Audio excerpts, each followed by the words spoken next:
everyone, it's Missy, and it's been a week since I planted my tomatoes, and as luck would have it, both seedlings have sprouted, and they're looking really healthy, and now it's time to get them under some grow lights, and also I want to put them in a bigger pot because their root systems are going to start growing fast. Now, because I have two plants, I need to thin them out. I'm just going to set you guys down so I can do that. Now, a lot of people would think, oh, you just pull one up out of the pot. I don't, because it disturbs the root system of the plant I want to save. So what I do is I just take a scissors and I just cut a plant out. Like so. Just like that. And I have to do that to the other one. And let's see. I'll probably do this one because the leaves haven't completely opened yet. Just make sure you don't cut both the plants. It's kind of twirled. Okay. Kind of got snagged around them, but there. That way I didn't disturb the root systems of the plants I want to keep, and the other stem will just shrivel up and die, and that's fine. Now what I'm going to do is I'm going to put these in peat pots that are bigger. What I'm using right now are coconut fiber pellets, but yeah, so it kind of defeats the purpose. I'm putting like a pellet inside a peat pot, but I normally do that simply because when I need to transfer them to another container, the containers are biodegradable, so I can keep adding into a bigger container as the plant grows and not have to worry about taking the whole thing out of a plastic pot and transferring it into another pot. So what I'm doing is I got my peat pot and I'm going to just fill it up with some potting mix. So I'm just putting a little bit of the potting mix inside the cup. I'm not filling it up at all. I'm just getting enough in there so it covers the bottom. So it's about a third full. Then I'm just going to take my pellet and I'm going to place it inside the cup. And I am then going to fill up the rest of the cup, and I'm partially burying the tomato plant. This is, whoops, not completely bury it, but partially bury it. Tomato plants you can bury, and I actually encourage that you bury your tomato plants somewhat.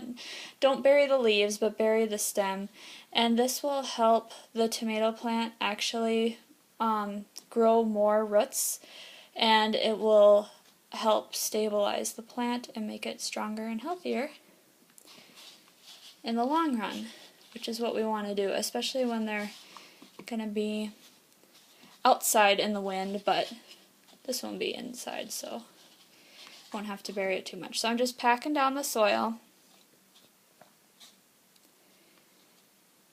and then of course I'm going to water it. I'm going to put it in the container when I water it.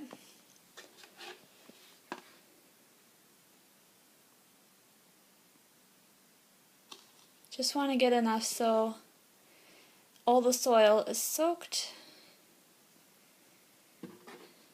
And then I'll do the same with the other one. Okay, so I got both my tomato plants potted, and now the last thing to do is to put them under grow lights. And these grow lights I got on Amazon. It was a clearance deal.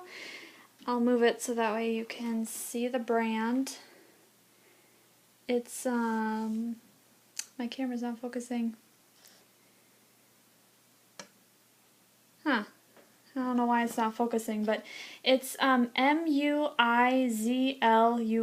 or Muizlux, and it's timed, so you can do 3 hours, 6 hours, or 12 hours, or you can just switch it on and the lights will be on continuously.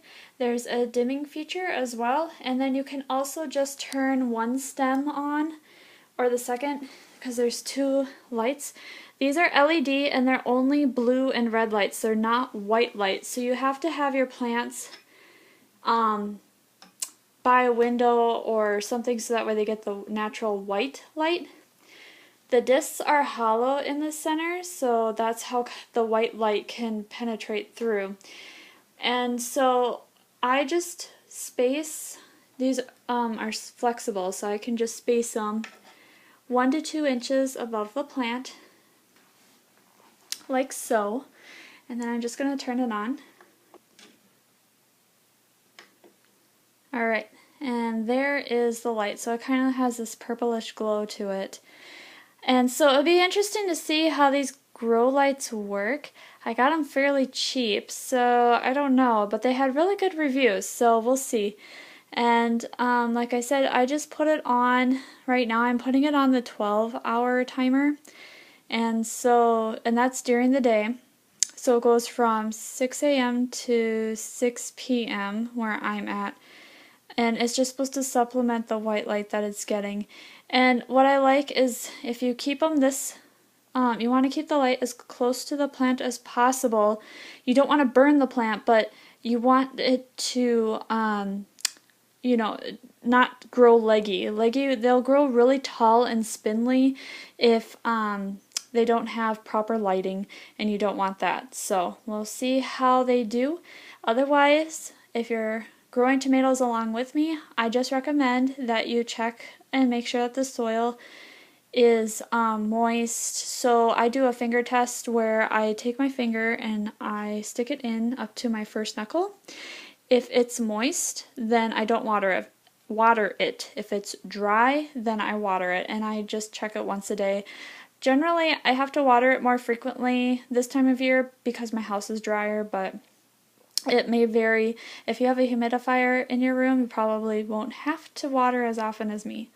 But that is the update for our tomato plants. I am hoping to have tomatoes by the end of December, but we shall see.